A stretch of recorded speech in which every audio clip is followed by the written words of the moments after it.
আমরা যারা internet browse করি, যারা স্মার্টফোন ব্যবহার করি, তারা কিন্তু সবসময় আমরা স্ক্রল করে থাকি ফেসবুক এবং ইউটিউব। আমরা কোনো কিছু দেখার জন্য, কোনো ভিডিও দেখার জন্য আমরা টিভি অথবা বিভিন্ন ল্যাপটপ থেকে আমরা যেটা ব্রাউজ করে থাকি সেটা হলো ইউটিউব।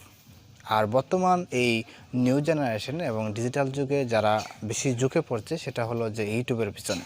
কারণ ইউটিউব থেকে খুব সহজে ইনকাম করা যায় এবং সেটা অল্প পরিশ্রমে এবং অল্প দিনে।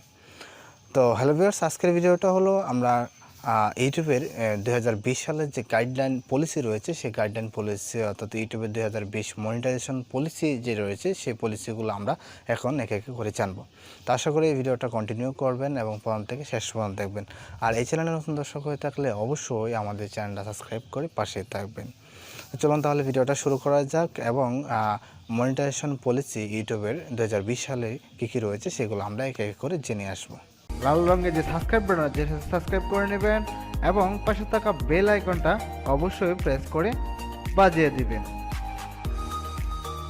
ইউটিউব মনিটাইজেশন পলিসি 2020 এই আপডেটটা অনেক দিন আগে থেকে অনেকে হয়তো বিষয়গুলো জানে না।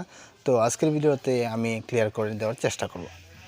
তো ইউটিউব মনিটাইজেশন পলিসি 1 নম্বর যেটা রয়েছে সেটা হলো যে আপনাকে অবশ্যই 1000 সাবস্ক্রাইবার গেইন করতে হবে। আপনি যদি 1000 সাবস্ক্রাইবার গেইন না করেন তাহলে কখনোই মনিটাইজেশনের জন্য অ্যাপ্লাই করতে পারবেন না।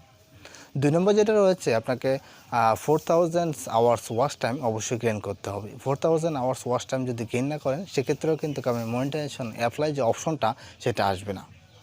এবং 3 নম্বর যেটা রয়েছে সেটা হচ্ছে আপনাকে অবশ্যই ইউটিউবের মনিটাইজেশন গাইডলাইন এবং পলিসি মেনে আপনাকে ভিডিও আপলোড করতে হবে এবং সেই ভিডিও আপলোড করার ক্ষেত্রে দেখা যাবে যে আপনার ভিডিওগুলো যা রিগাল এবং আপনার নিজের হয় সেক্ষেত্রে কিন্তু আপনি মনিটাইজেশন পেতে পারেন।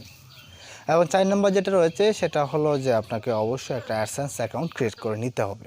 তো এই 4টা মূল বিষয় হলো যে 4000 ঘন্টা ওয়াচ টাইম এবং 1K সাবস্ক্রাইবার এবং গাইডলাইন মেনে ভিডিও আপলোড করা এবং শেষ পর্যন্ত হলো আপনাকে একটা অ্যাডসেন্স অ্যাকাউন্ট ক্রিয়েট করে নিতে হবে।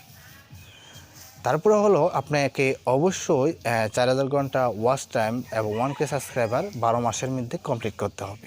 যদি আপনি 12 মাসের মধ্যে কমপ্লিট না করেন তাহলে 12 মাসের আগে যেটা ওল্ড ছিল সেটা কিন্তু অবশ্যই ডিলিট হয়ে যাবে এবং নতুন মাস থেকে শুরু হবে। তো সেক্ষেত্রে এই পলিসিটা আপনাকে মনে রাখতে হবে। তো এইভাবে যদি আপনি দীর্ঘদিন কাজ করে যান তাহলে দেখা যাবে যে 1K সাবস্ক্রাইবার এবং 4 আওয়ার্স ঘন্টা অর্থাৎ ওয়াচ টাইম যদি পূরণ হয়ে যায় সেক্ষেত্রে কিন্তু আপনি ইজিতে মনিটাইজেশনে অ্যাপ্লাই করতে পারবেন এবং মনিটাইজেশন পেয়ে যাবেন। তো এই ছোট্ট টিপস আপনাদের কেমন লেগেছে অবশ্যই আশা করি আমাদেরকে কমেন্ট করে জানাবেন আর ভিডিওটা বেশি বেশি শেয়ার করবেন। আজকের মতো ভিডিওটি এই পর্যন্তই। যদি ভালো লাগে থাকে লাইক কমেন্ট শেয়ার আর নতুন হয়ে থাকলে আবারও বলছি চ্যানেলটা সাবস্ক্রাইব করে পাশেই থাকবেন। ধন্যবাদ সকলকে। সকলে ভালো থাকবেন, ঘরে থাকবেন, সুস্থ থাকবেন।